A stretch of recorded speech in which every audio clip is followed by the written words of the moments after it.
Hello, and welcome to episode 37 of Intercultural Insiders. My name is John McGraw, and I help newcomers, expats, and businesses connect across cultures to succeed in less time and pain. I am the founder of Hyaku Coaching, which is dedicated to helping you create your pathway to success in a new culture.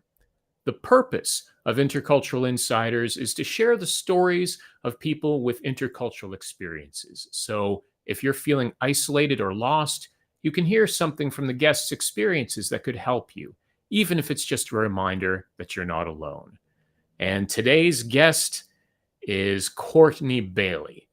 So this is going to be part one of a two-part interview. Courtney is an English lecturer and education advocate. She has traveled to various countries throughout Central and South America, Europe, and Eurasia, and she's served in multiple organizations helping refugees, women, and English learners all over the world. And she considers herself, when she goes to places, she considers herself a traveler rather than a tourist. And she gets more into that into our conversation today. So what we'll be talking about today, the idea of embracing curiosity, and how she mentions as a person of color when she was in Turkey, Courtney chose to see the curiosity of others as an opportunity for cultural exchange. She talks a little bit more about that and perceptions. Also, the experiences of returning home and the impact of reverse culture shock and finding support from others with similar experiences. This is something that really has, I have personal experience with myself, having lived in Japan for several years, and coming back in many ways was in some ways more difficult than it was going to Canada in the first place because of the growth that happened and the change. And again, we talk more about that in today's session as well. And also Courtney, having a family of her own with children, she talks about her children's adjustment to life and the school system in Turkey when she went there. So there's a lot of this episode is quite personal in terms of going to another culture and returning back, and talking a little bit about adaptation children have of adapting to another culture as well. So I think that this is going to be for interest for people who are coming to Canada or have left Canada and returned back, or wherever you are in the world, wherever you are from, wherever you are going to, wherever you have returned from. As always, this interview with Courtney is pre-recorded, but Courtney is going to be live in the chat. So feel free to ask questions and comment during the interview. One of the strengths of Intercultural Insiders, and one of the points of attractiveness, I think, for people, is that opportunity that it's not just something to sit back and watch passively, but it's an opportunity to connect not only with myself and with the guest, in this case, Courtney today, but with the other members of the audience. It's an opportunity to build connections, to network. And I know of at least one situation where through networking that happened here, one viewer was in fact able to get a job. So there's a lot of opportunity, and I encourage you to take advantage of that by being active in the chat. I encourage you to start off by posting where you're joining us from, just letting us know where you are in the world. And I see, Courtney is already there in the chat, and some other comments are there in the chat. Please feel free to be active, ask questions. You don't have to wait until after the interview is over, because Courtney and I can answer and comment during the interview as well. So without further wait, let's get into part one of the conversation with Courtney Bailey. Courtney, could you tell us a little bit about yourself? Sure. Thank you so much for having me on today. My name, again, is Courtney Bailey. I am an international educator. I teach English as a foreign language, most recently in Izmir, Turkey. I'm back in the States right now, and so I serve as an English language lecturer at the University of South Carolina. Also, I work as a professional and business coach at a small HBCU here in South Carolina. That's Allen University. And I'm also an international TEFL teacher trainer. So all the teachers that are hopeful to go abroad and to serve in international spaces, I get to train them and help them with the pedagogy and things like this. So that's something that I'm really proud of. And then finally, I'm an advocate and a mentor in a lot of different international spaces. As someone with a background in ESL myself, I know that there are many paths that people take to go into that direction. So I'd like to hear a little bit more about how did you end up in this space? Yeah, that's a great question. And I love it. My background is actually in teaching Spanish. I teach K-12 Spanish here in the United States, but I've always, since I was a little girl, wanted to live abroad. I just felt like I needed to go and explore and see the world. And so I figure the easiest way to do that, maybe the best way to do that, is to earn some certification that as a vessel to get me to where I wanted to go.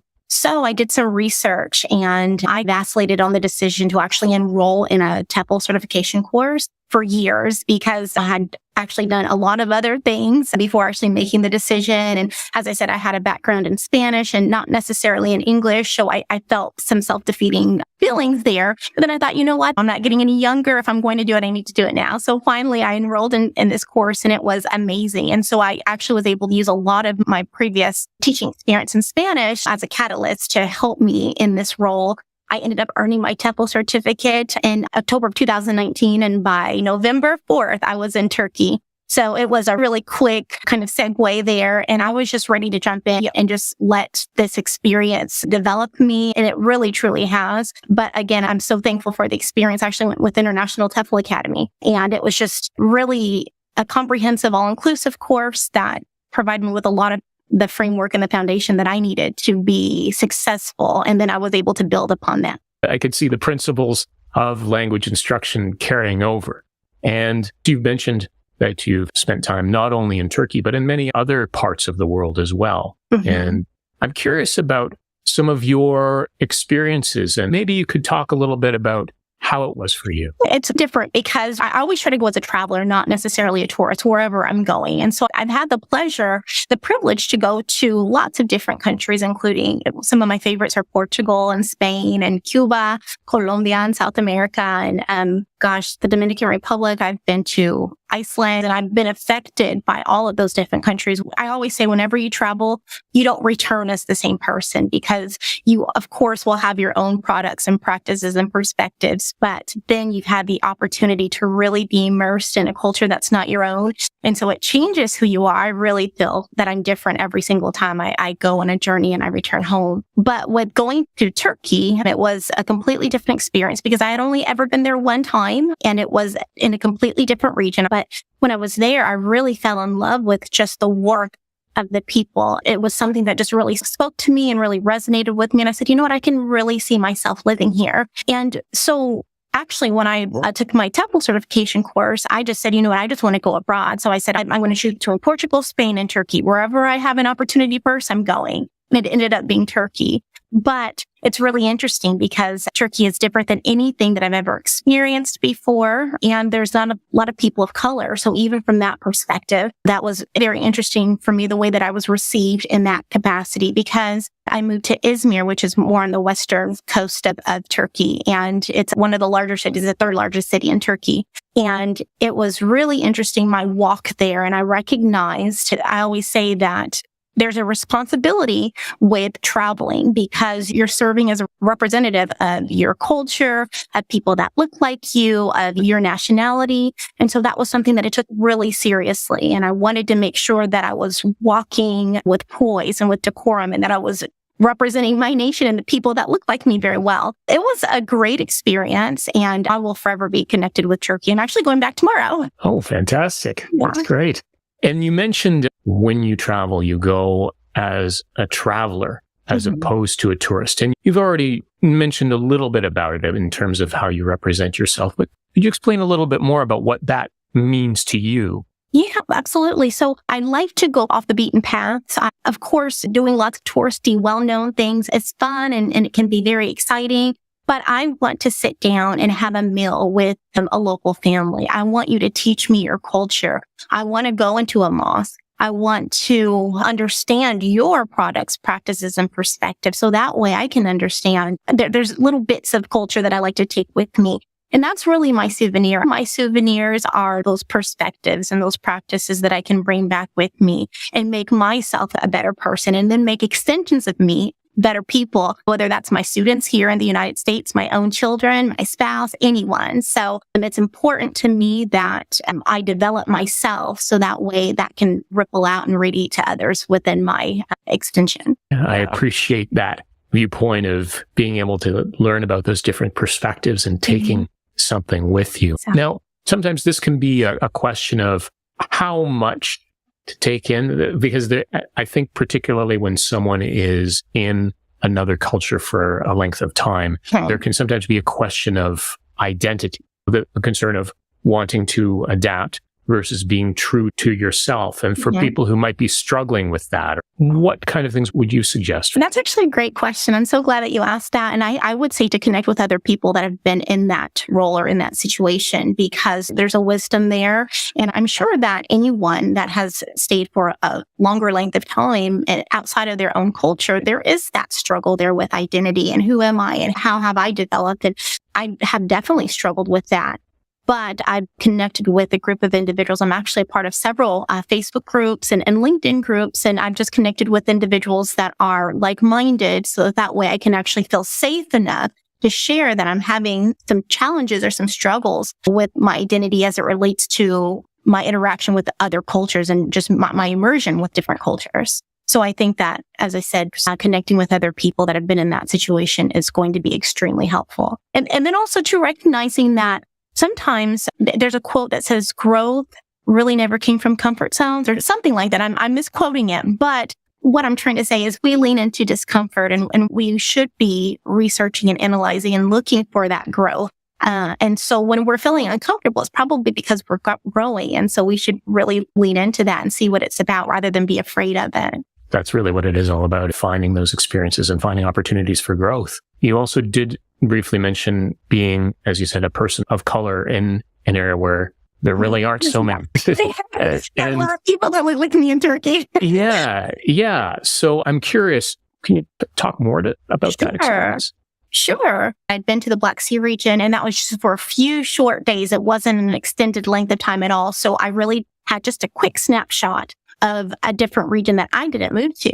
So I didn't know quite what to expect, although I did do research. So I knew going in that I would stand out. And I had to mentally prepare myself for that because there's a lot of things that happen in the media. And so it's really easy for others to read into that or maybe think a certain way or have stereotypes. So I was prepared to, like I said, have a certain poise and decorum about myself. And I was hyper aware of my facial expressions, my body language, my clothing, my nonverbal cues, everything I had to be hyper aware of because I didn't want to send the wrong signal. And when I got there, I had to admit I felt extremely uncomfortable, not because there wasn't anyone else that looked like me, but it was because of the fact that I was receiving stares. I would be sitting in a coffee shop and drinking chai, and people would be like snapping pictures of me with their phone trying discreetly. And I just thought, oh my gosh, what have I done? I felt on display. And I didn't like that feeling. And I really didn't know how to deal with it. And then people would come up to me and they'd say, oh, can we take a picture with you? So then I had to sit back for a second and say, oh, they're curious. It's curiosity. It's not anything else. So then I had to flip the way I was thinking. And then, of course, I was gracious about taking pictures with people. And then that would lead to these small dialogues and conversations. And they were just really beautiful, curious people. And so that allowed them to learn a little bit about me and my culture. And then also the same, I was able to interact with them. And even when we couldn't speak the language, it was clear that there was an intrigue there. And so I really started to admire that. And so I was happy then to oblige when somebody wanted to take a picture or just have a really brief conversation with me. And so I wanted to make time in my day if that were to happen. And it still does whenever I go. And I'm happy to give them face-to-face, real live interaction, something that they'll hopefully hold with them, and they'll use that to really put themselves in other spaces and allow other people to get to know them as well. But I have to admit, it was a little bit uncomfortable at first. I admire your ability to take in the situation without judgment. To a lesser extent, I had some of that experience in Japan. I don't know if I always took it as graciously as you did, but it sounds like that you were able to move past the discomfort, at least in terms of how they interacted with you. How were you able to keep your mindset open in that sense, where it could be easy to take things in a very defensive way, but being able to stay open and use it as a learning opportunity for both you and the other person? Yeah, that's a great question. And at first I did feel, like I said, I was on display and it was very uncomfortable. And one reason for that is because I do have a little bit of social anxiety, which is really interesting. People say, you never know it, but I actually do. So it's really uncomfortable for me to connect with people that I don't know or that I'm unfamiliar with. And so when you feel like everyone's looking at you, then it's very challenging. But I originally went into this with a very open mind because I definitely believe that when you go into something with expectation, you're going to get let down, right? So I was just saying, just roll with it. We just float. And that really served me well. So you have to observe and understand what's going on. But like I said, keep an open mind from the beginning without expectation. So that way you can grow from your experiences and gain a deeper understanding of what exactly is going on. So that way you can be gracious and open and really connect with the people that are your hosts. Assuming positive intent, at least until there's proof otherwise. So. Exactly. Of course, you need to be street smart and like I said, aware of your surroundings and be observant and things like this. But I think it's a skill to be able to read your surroundings and read the people that are near you and to pick up on energies and things like that. But again, a lot of it is the way in which we carry ourselves, because we do give off signals, whether we're aware of that or not. But I just so happened to go into a hyper aware that I needed to be mindful of the way that I walked in my space and the way that I walked in my purpose for moving abroad. That's quite enlightening to hear that experience that you had in Turkey and what you were able to learn about yourself from that and teach others as well. When you came back to the United States, I know that you talked quite a bit about reverse culture shock, but I'd like to hear more about that. It's something that I still continue to struggle with. I've been back in the United States almost a year now. Everything in me wants to go back to Turkey or just be abroad, just because I always develop when I'm in other spaces. But that was really a formative time for me, academically, professionally, spiritually, emotionally, all of those things. And so when I came back, I was this different person, but everybody else and everything else here stayed the same. And so I felt not that I'd grown my space, but I felt that I didn't fit here anymore. I was thinking in a different language. My instinct was to want to reply in Turkish rather than in English. And even when I was trying to speak Spanish, I would always revert to Turkish. And I felt like my style of dress wasn't correct anymore for the space that I was in. I was more concerned with Turkish news and Turkish culture than I was with anything that was here, because that's been everything that I was consumed with. And so it was really hard to adjust to recognizing that I wasn't going anywhere else. This was home for me. And home is great, but it's a different space. And so I had to grapple with that in my mind. And you talked about identity. And I was like, okay, who am I? Because I know I'm not a Turkish person, but I feel that I have those practices and perspectives and the products. And that's very much a part of who I am now. So how can I have this version of me and effectively blend it with the American version of me and my friends? And they didn't understand like that weepiness, or that maybe melancholy is a better word, because I was just really missing the experience of being an expat and everything that came with it, because I think I was able to actually recognize growth in that space, whereas it's a lot harder to do in your own space when you're just going through the motions daily. And I know that's a hard idea to understand, but I was frustrated because everybody said, go abroad, live abroad, you're going to love it. But nobody told me that when I came back, I was going to struggle. And I didn't know who I was upset with, but I was just upset because I was feeling like this and I didn't have anybody to connect with that would understand this feeling. The Grumpy Repat is actually a group on Facebook, and it's a bunch of different people that have lived as expats that have returned to their home country. And they talk about reverse culture shock and what that means to them and what they're struggling with on any particular day. And it's just a place for us to vent or even just share what we miss about our host countries. And so I've found some solace and a lot of help in groups like that can identify with my feelings and validate them. Wish I had a group like the Grumpy Repat when I came back.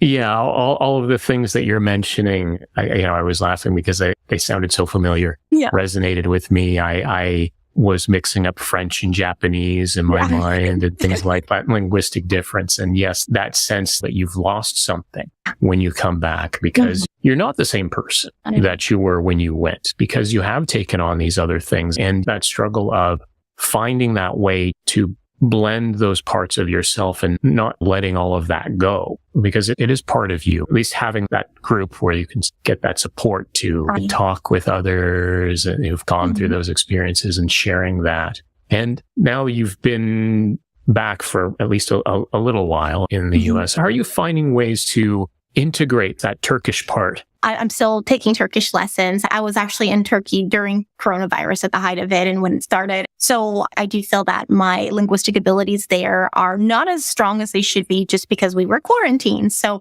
I continue to take Turkish lessons online just to keep up with that. As I said, I'm returning tomorrow just for a little while, just a quick little trip to reconnect with some of my old acquaintances and colleagues. And I still have a flat there in Turkey that I can return to. So that makes me happy knowing that I still have something tangible that's in that space. I also enjoy social media because I can connect with previous students, but also I can share how I'm feeling. And I think that when you can voice anything about your experience, it endears you to other people. And maybe indirectly, I might be helping somebody else that might be struggling with reverse culture shock. Like when they had, unfortunately, that horrendous earthquake earlier spring, was religiously just sharing everything that I could to try and get people to donate and to recognize that this was a big thing, not just in Turkey, but in Syria too. And so I feel that when I can be an educator about Turkey or Turkish culture, whether it's me saying, oh, look, I made sarma tonight for dinner, and sharing that, it still just helps me to stay connected with the country that I love so much. You've mentioned that you have, is it 4 young children? Yeah, I will say it was just me and the kids. My husband didn't want to join us, which is totally fine. He doesn't like to be outside of his comfort zone, but he didn't limit us from going, which I was really thankful for. He wanted us to have that experience, and so he allowed us to go. So what I did was I went first because, like I said, I'd never been to Izmir. I had never seen our home or the school or anything like that. So in order to make it less scary for them,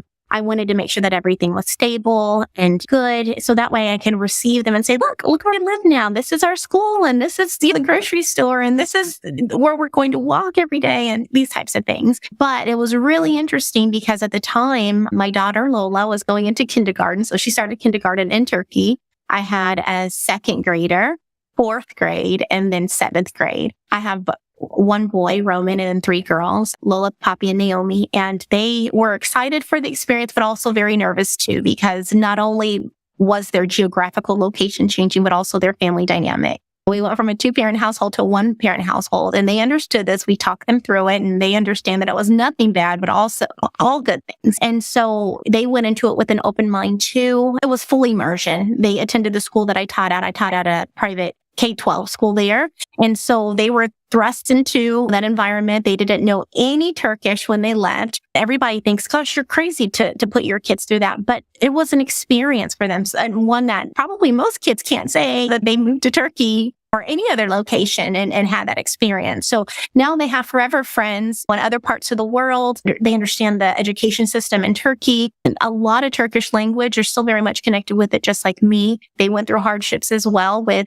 not being able to see their friends. Before they left, their friends and actually their teachers wrote them goodbye letters and threw them a farewell party and hoped to see them soon. So it was really interesting trying to maintain those connections while we were abroad. But then also too, trying to be open-minded to these experiences as young people. And so my kids, we're a bilingual household. We speak Spanish and English here. They attended dual immersion school here. So I think that background of language acquisition really helped them. But Turkish is a completely different language. It's very different, but I think that they did a wonderful job, and I will always be proud of their willingness to go and to explore and to meet new people, and also to how to navigate. How do you interact with someone if you don't share a language? So they really developed in that regard too.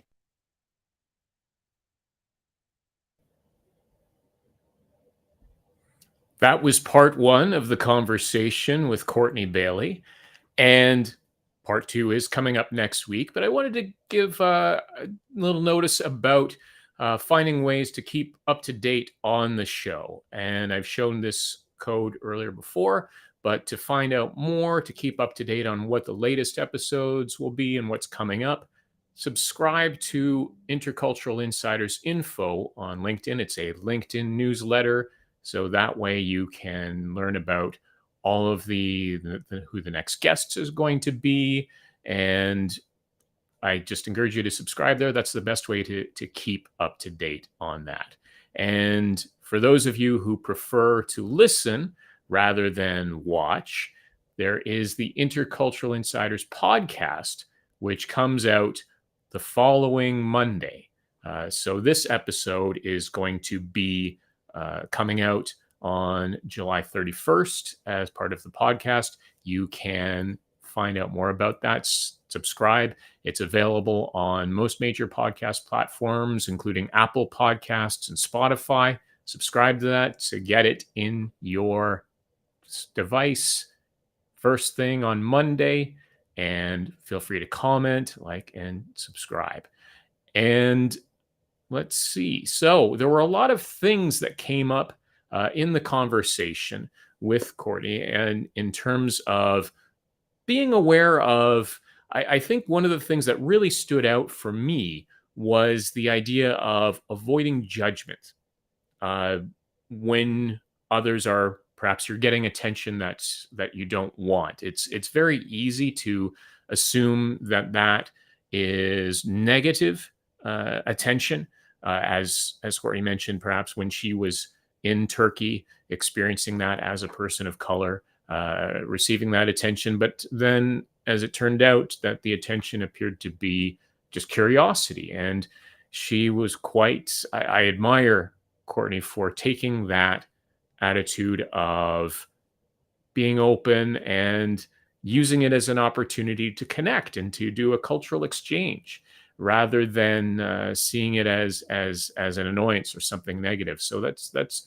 very very admirable of her, and I think that that's something that we can all learn from when we get into situations where people are perhaps curious about us, and it's easy to interpret it as being something that is negative. But I think it's all depends, as long as we can see and we're open, understanding that is that being aware of what's actually going on, rather than letting our own biases color what's going on. And I think that's important for adapting to any situation. Also, the mention that she said of the grumpy repat and having those resources for readjusting when you come back from a culture. Because again, I think that in many ways, sometimes going back can be a real adjustment, especially if you're connecting with people, in your life who don't have that experience. So it's important to connect with others who have that. So again, if you're looking for that's the grumpy repat. Perhaps maybe later we can, Courtney might be able to share a link. If not today, then for the next episode. And speaking of which, for the next episode, part 2 with Courtney is coming up on August 2nd, Wednesday, August 2nd, 12 p.m. Eastern Daylight Time. And in that episode, there's a lot of talk about accent bias and native speakerism, which has been a question in not only the ESL community, but also it extends into the professional sphere as well, especially with English as a lingua franca. So we talk a lot about addressing privilege and considering different perspectives that come in with the classification of, say, native speakers and non-native speakers, which is maybe not the best terms, but it's the terms that a lot of people understand. There is also the discussion about code switching in professional spaces, and Courtney's perspectives on that. Also, using skills and privileges to give back to others through advocacy and mentorship, I should say, and finding ways to, even when you have that privilege, to use that to your advantage so that you can reach others and help in ways. I think it's important for whatever situation you're in, whether it's helping people adapt to other cultures or finding a way to help people help themselves, using what you can to help others, giving back or giving back. There's so many benefits to it in the long term for yourself and for others. So that's coming up on next Wednesday, August 2nd, 12 p.m. Eastern Daylight Time, here on LinkedIn Live, also on YouTube. And yes, you can catch the episodes also on the audio podcast. So until then, keep navigating your way between cultures towards your goals.